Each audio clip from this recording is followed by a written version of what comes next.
That's me right up. I'm back here with a started dual Destinies. Yeehaw. We are not responsible for court security, Paul. You're absolutely right. I have 2 notes, though. So just to clarify the absolute nonsense of last episode, Blackwell started going like, well, there's no way he could even have been at the scene because Jinxie didn't see him. When LaBelle specifically testified to having been right beside the hallway and just having avoided her notice, which we know is a bunch of bunk anyway, but just throwing that out there. I get that he couldn't be the killer if he wasn't in the room, but it warrants an inquiry that he was just kind of hiding out there and then went in after. And also the reason I was pushing Jinxie's statement, when I was watching it back, I was like, wow, I look like an idiot here.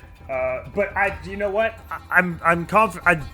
I feel justified in my thought process because in the diagram, they show Jinxie run down the hall and then just leave without seeing Temataro on that bit of dialogue where he was like, Jinxie left without seeing Temataro. So I figured putting the Jinxie statement of having seen Temataro there would have worked. What the phone? Whatever. And because they phrased that last sentence, he makes it weirdly anyway, because he says he ran down the hall to his right to get to the hallway with the phone. He didn't say he ran down the hallway to his right to get to the phone. He says he ran down the hallway to his right to get to the hallway with the phone. And you would only be facing right if you were to get to that hallway if you were already facing down, which you could only do if you left the room. So he just basically admitted to the entire courtroom to being in the room, and we all ignored it, and I'm infuriated. Anyway, since when am I responsible for court security?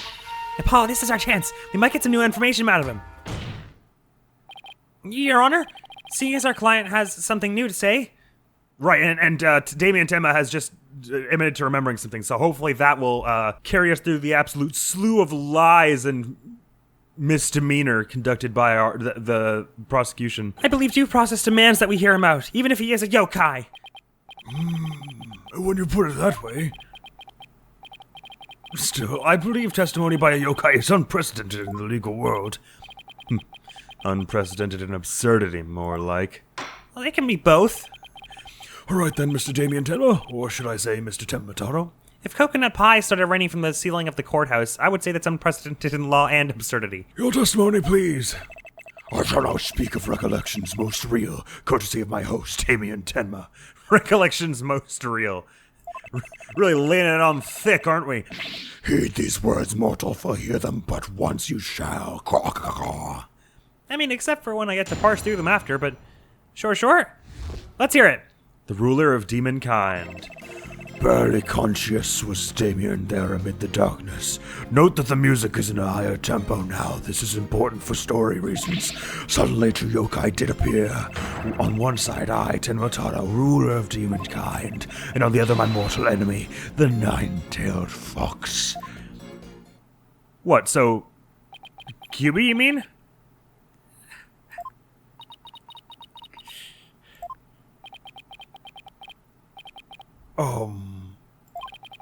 So is the defendant asserting that the room he was in was very dark at the time? Wait. Oh, amid the darkness. Yeah, it does say that. Yeah, what's up? What? Strange as it may be, yes, indeed all was in darkness. And the part about Temataro and the nine-tailed fox being there? Yes, that too. Temataro towered overhead, and the nine-tailed fox glittered like gold. Why would you refer to yourself in the third person there? I don't animal abuse, Your Honor! It would seem the defendant's recollections are not to be trusted because the light, and we know that Filch was, or we think that Filch was blinded when he came out. Is that what you're saying? Yes, well, truth be told, my host's recollections are still a bit fuzzy, as if half-dreamt. That happening lingers in his mind. Apollo, maybe I can help here. Really? Oh, you mean... Yeah, I can hear it. The discord in his heart. It's probably because he's lying his ass off about being a demon. I sense an unusual emotion in the mayor's memory of the event. Okay, I just hope our findings don't come back to haunt us. Again. It's better we get the truth anyway. It'll just lead us to the other truths faster, won't it? Come on, Paul, have a little... John, have a modicum of faith, would you? Have a modicum of faith, John, will you please? Barely conscious was Damien Tema there amid the darkness. Suddenly, two yokai did appear. On one side, I, Temataro, ruler of demon kind. And on the other, my mortal enemy, the nine-tailed fox. Okay, so happy is unexpected. I think what we're taking here is that these are the emotions Damien is feeling, not the demon Temataro, because we don't believe that's a thing. And taken that way, being barely conscious in darkness would be cause for distress. And 2 yokai appearing would be cause for surprise. Seeing Temitato there, but seeing Rex QB making you happy is worth. Got it! Is worth, is because you would see that because it's Rex QB. When the nine-tailed fox appeared, you not only experienced shock and sadness, but also something like joy as well? Joy. Perhaps it was joy at the light coming to my eyes at long last. A long and terrible creaking did pierce the silence, and then there was light. So you were in the forbidden chamber at some point? And then moved to the outside room? On reflection, it was a door that did produce that infernal racket. A creaking door.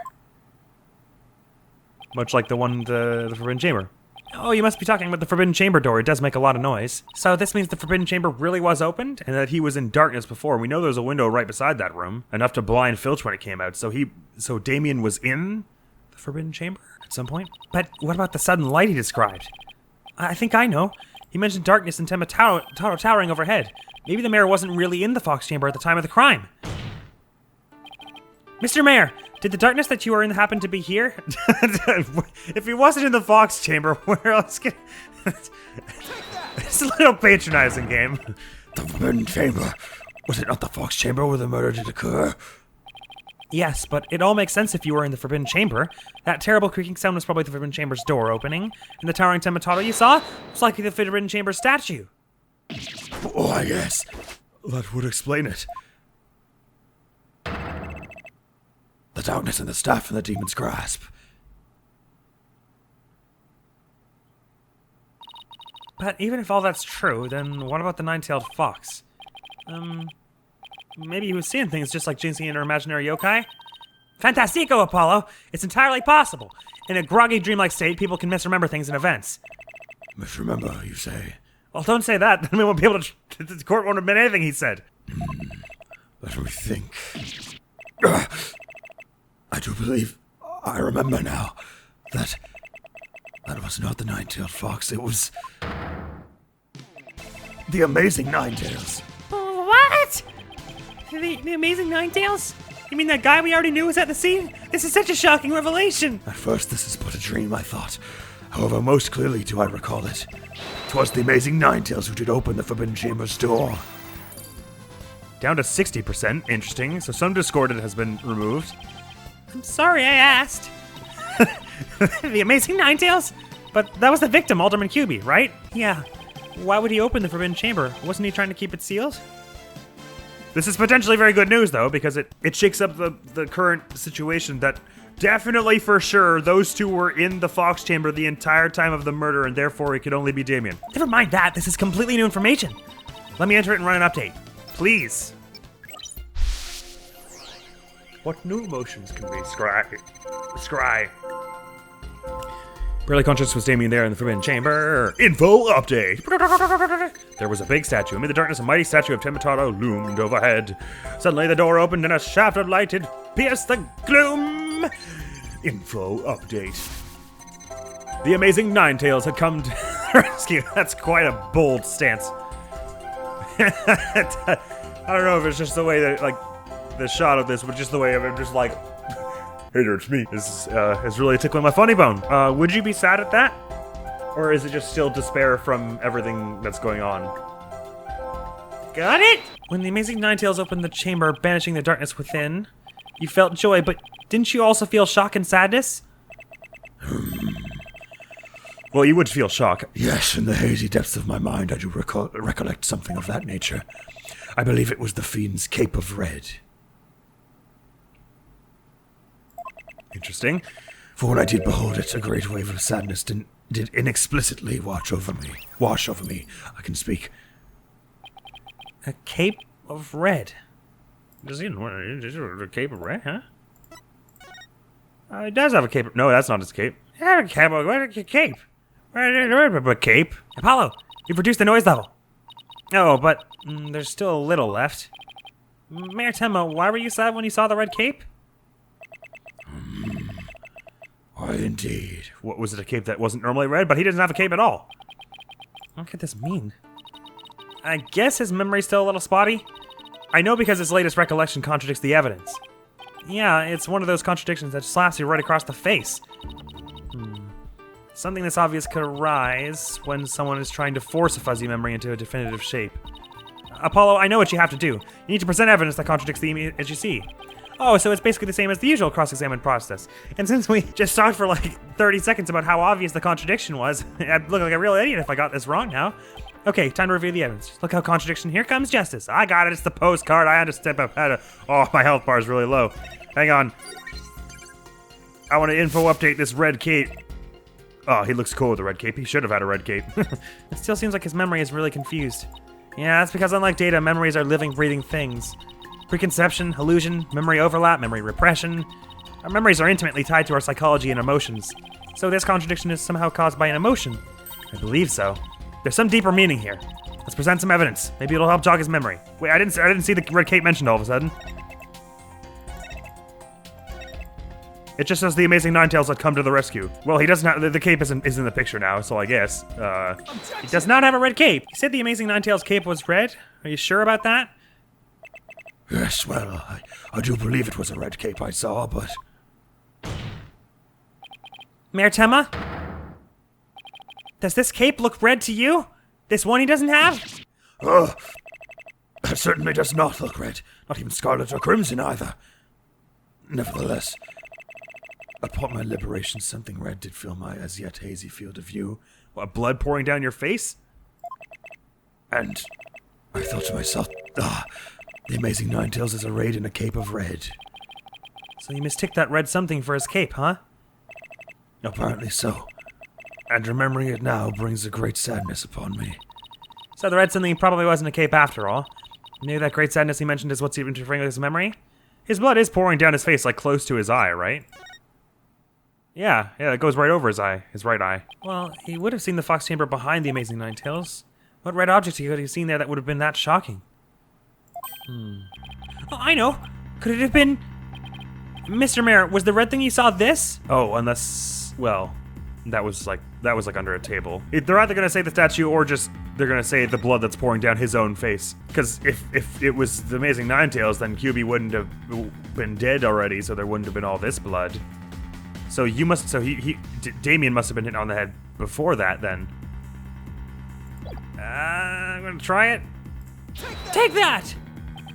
Something red that could produce a deep sadness. Could it be, Mr. Tema, that what you saw was the alderman's blood?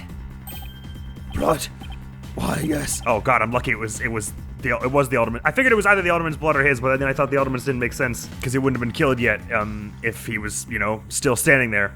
But maybe he was only partially wounded and he had enough strength in him to go open the chamber or something. Oh yes, it was blood.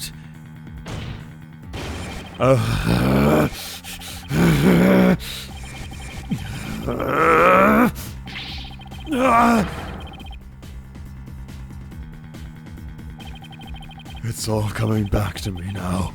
It wasn't a red cape that I saw. It was, lying behind the amazing Ninetales, the alderman's bloody body. Info update. Huh.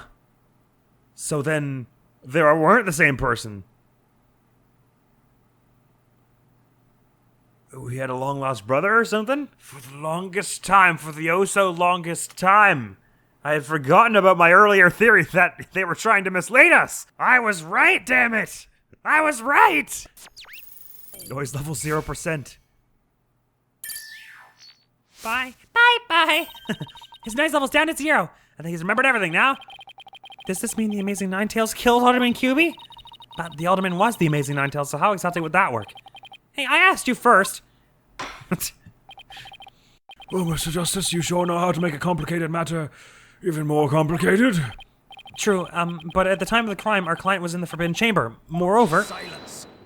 Wah! I got one sentence out. Oi, don't you think this strange?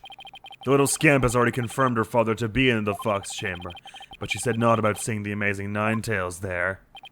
You just had to bring that up, didn't you? Well, but clearly if he was in the Forbidden Chamber at some point, we need to call into question the timing of this, right? Jinxie didn't see LaBelle there either. It's so weird. Who really was in that room then? Would the defense care to share any theories with the court? Can you explain the inconsistency between the defendant's testimony and his daughter's? I don't think I can. The only thing I can think is that the timing is way different than what we imagine. Fortuitously, Filch said he couldn't see who all was in the room, so it's possible that him running out as Tematato as a thing that happened way later. Oh, well, I guess we kind of have proof that that's wrong, don't we, because of the autopsy report. Shoot. My health bar isn't present, though, so I think I might just go with no, I can't, and then hopefully Athena will be like, Apollo, think harder! Don't you remember that? Then she's gonna tell me exactly why. No, I don't think I can. Explaining something like that would be completely possible. My colleague here is going to explain it so it's crystal clear. Even if you can't explain it, you can't let them know that. Just make something up. I don't hear you helping. Not with more of your bluffs and fairy tales, I trust. I was not the one who proposed that the defendant grew wings and flew out of the building and then circled and returned to collapse in the same chair they left from. Don't talk to me about fairy tales, Blackwell. Excuse you. Check your tone, sir. God damn, dude. Fair warning, Justice Dono. I shall have your head if you fail to explain this. That's a death threat. Heap. What about a good old-fashioned penalty? No, Apollo, don't say that. Well, Mr. Justice, let's see if you have a head worth keeping on your shoulders. First of all, Mr. Lavelle was definitely in the Fox chamber while it was locked. We also know that Mayor Tenma was in the Forbidden Chamber based on his testimony. These two facts are crucial to my explanation, which I'm making up on the fly. So let us consider the following question. If the facts point to Florent LaBelle and the victim being there at the scene, why did Jinxie Tenma see the victim and her father, Mayor Tenma? A very good question indeed. And I suppose you have an answer for us. Sadly, you would be supposing wrong. You think she could have mistaken LaBelle for the mayor? It seems dreadfully unlikely. Was she sleepwalking at any point during this? Did we we sort of like dropped that point, right? If she was sleepwalking, I could easily see her like dreaming some of this. But there's no way LaBelle could have planned for that, so it doesn't make sense as a plan of his. But then he was the one who was going up stirring up all the stories about how she was out of her mind, right? So perhaps he was doing that to so that no one would believe what she said in court. Earlier, she did say, Jinxie did mention, like, she was all like, well, I swear it was just noon. How is it already like 5 p.m.? Like, she lost track of time in the middle of stuff, so... But she did come to get us, like, mere minutes after the murder, right? Because we showed up at like 3:40 or something like that. She goes and gets Apollo, and then he goes up and finds Damien there. So we know the scene does end up like this at some point for sure, unless we've been drugged or something. But, so my theory of it being at an awkward time is sort of, doesn't really hold because the autopsy report says it happened at 3:20. And I think we were there not long after. This is very tricky. Well, if she did, then the question is, why did she do that? Well, how about that explanation, Mr. Justice? I believe the time for questions is over. The defense asserts that Florent LaBelle was at the scene of the crime. However, Jinxie Tenma has testified that she saw her father collapse there. If she has in fact misremembered the event, what could have made her do so? She got the rooms messed up. LaBelle was disguised as Tenma. Jinxie was confused. I mean, I guess he could have disguised as Tenma because he said he hand-designed Damien Tenma's suit, right? And he's got all kinds of hairspray stuff that he could change his hair color with easily. But you'd think he wouldn't be able to mimic her voice. His voice, in fact, to fool her into saying, I killed the alderman. But then again, she got the rooms mixed up, and Jinxie was confused. It doesn't make sense. How could you possibly get the rooms mixed up when you're the maid of the damn place? And Jinxie was confused. It just doesn't mean anything. So, I mean, if LaBelle was in that spot at that time, and she walks in and saw Damien Tenma, then I guess it makes sense this. The figure Miss Tenma saw was not her father. It was Florent LaBelle disguised as Damien Tenma. Silence. No! Please be nice. I tried, I guessed. That is a complete impossibility. Their faces are utterly unalike. How could you explain that away with a mere disguise? Yes, they both do have incredibly distinctive faces. Maybe the disguise completely hid his face. I think Jinxie would have mentioned if she couldn't see her father's face. And if it was that sort of disguise, wouldn't she have removed it? You would touch a bloody person at a crime scene if they had a mask on their face? I absolutely would not. Oh, right. Your sword is as dull as your mind, Justice Dono. Shall I show you what a truly sharp blade is capable of? I'd rather you not. I think I'll pass.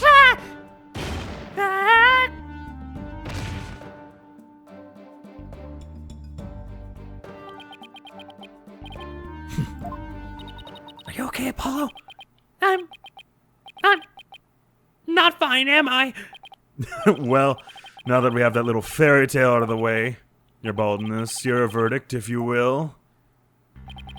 Mr. Justice, I believe it's time for a verdict if you have no further arguments. What's even left for me to do?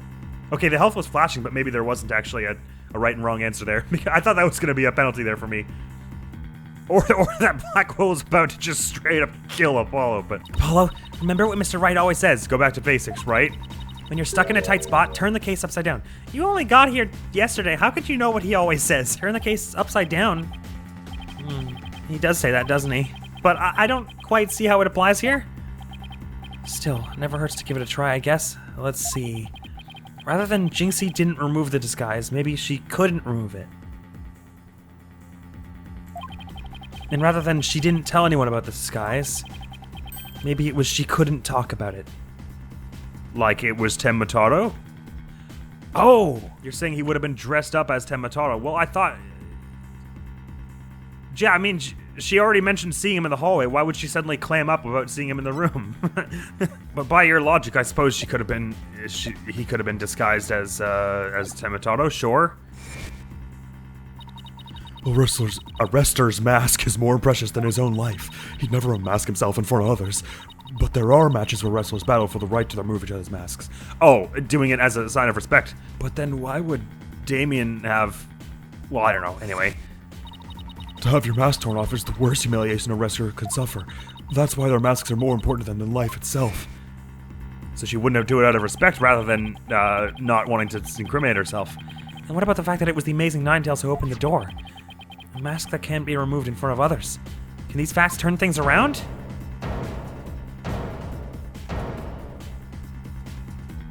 So wait, you're telling me Damien was the... Huh? Okay, if that's true, I didn't see that coming. We got it all backwards. Apollo? I think we might have made a huge mistake. But he doesn't have any of the same build or white hair or anything. And there were traces of white hair found in the mask. Oh, but his aide is a master of hair care products and quick dyeing. So he would have had easy access to dye that would have made his hair black this whole time. Ah, idiot! Why didn't I think of that sooner? Your baldness, I see no need to further indulge them in their silly little farce. The defense has no proof. They never did and they never will. Well, then it seems I must announce my... Objection! I do have proof!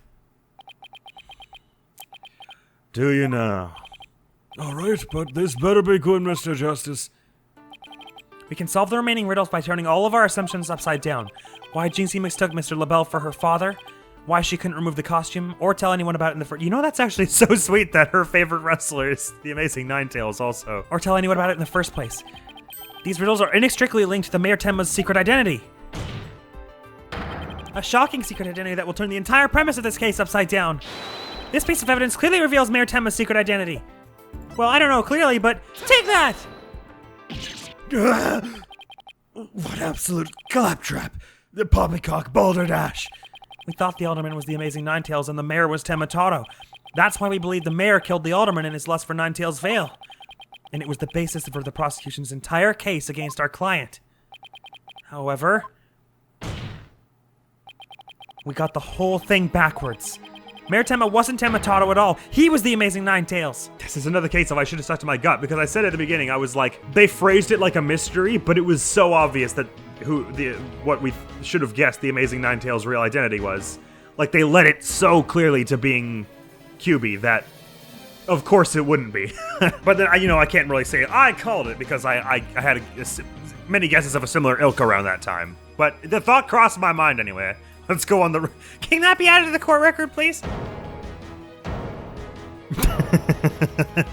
God, these expressions are top tier. What's this? I said he's the amazing... You'd best explain yourself, Justice Dono, and from where you derived such a far-fetched conclusion. Uh-huh. Well, you're really panicking. Somehow it makes me think you would think the same.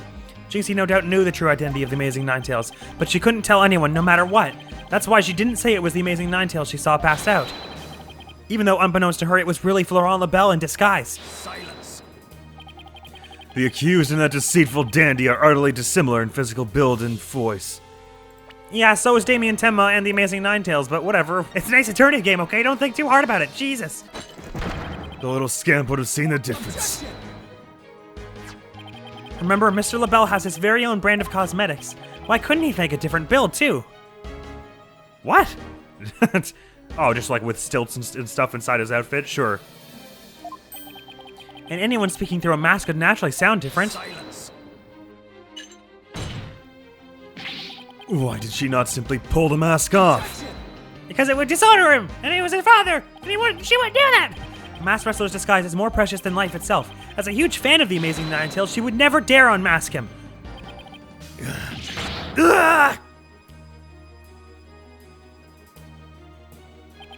This case of mistaken identity also explains the riddle of the locked room. Then by all means, Mr. Justice, answer it for us already. First, Mr. LaBelle entered the room where the mayor and the alderman were talking. I suspect he brought with him coffee laced with some sort of sedative. I suspect he brought with him coffee laced with some sort of sedative. Once the alderman was out cold, that's when Mr. LaBelle killed him. Next, he took the mayor, who he had also drugged, into the forbidden chamber.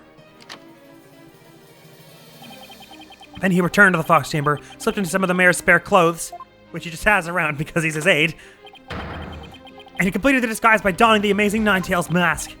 With his entire charade in place, Mr. LaBelle then let out a scream.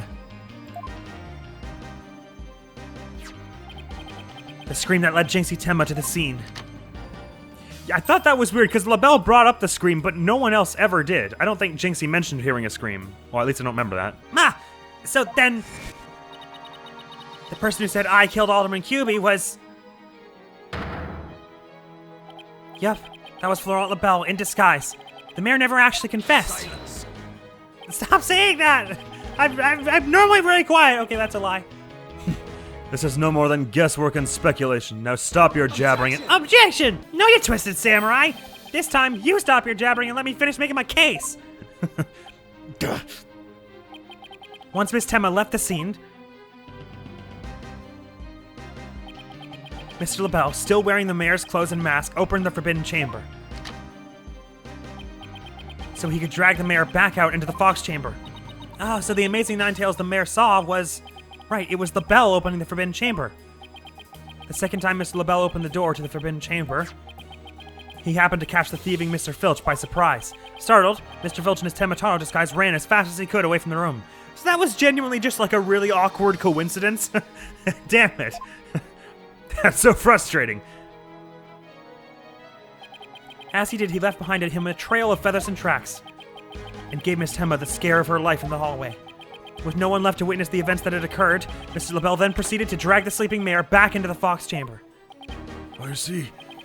Well, that all certainly does make sense.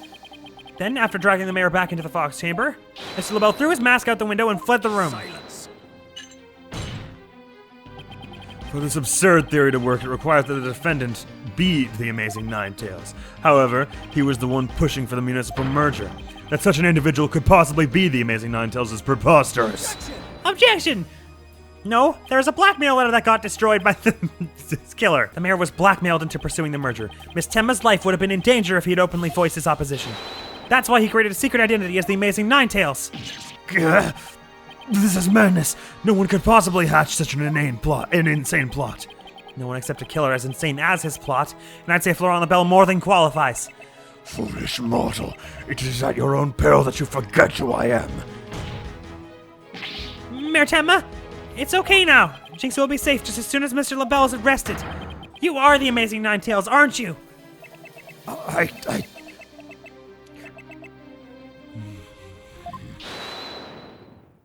It's gonna be LaBelle holding it, surely. Hold it! Naturally, he changed his hair color. You have quite the active imagination. I figured we wouldn't get out of this without one more confrontation with him. Meotema is not the amazing Ninetales. What do you mean? Oh, even if Damien Tema's hair isn't actually white, LaBelle could have put some white hairs in the mask because he's got hair dyes. What do you mean? Well, has the mayor admitted to it yet?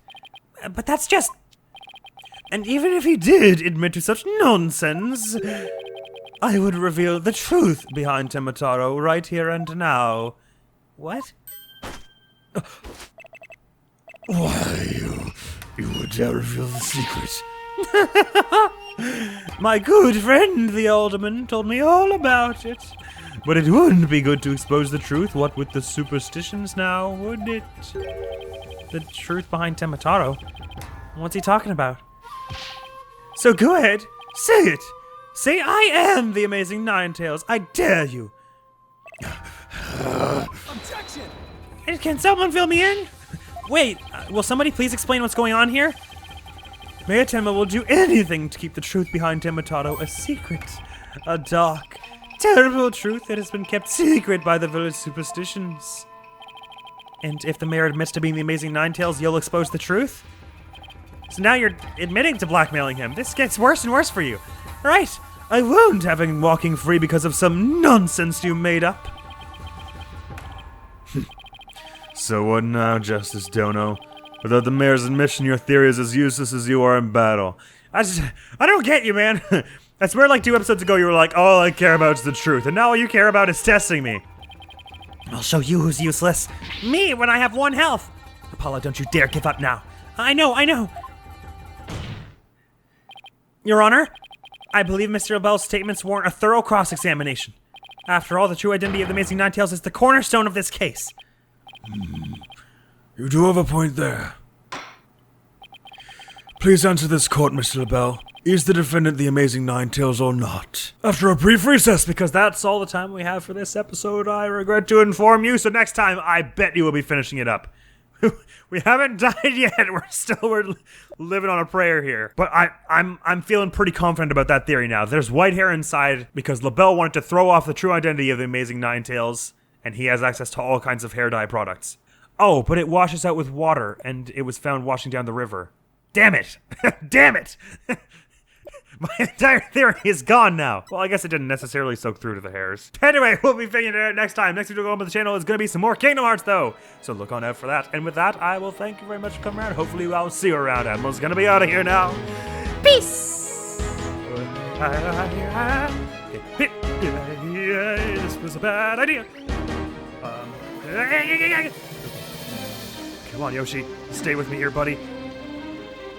Just... I know you can do this. Just be calm. Oh, that was really close to the edge.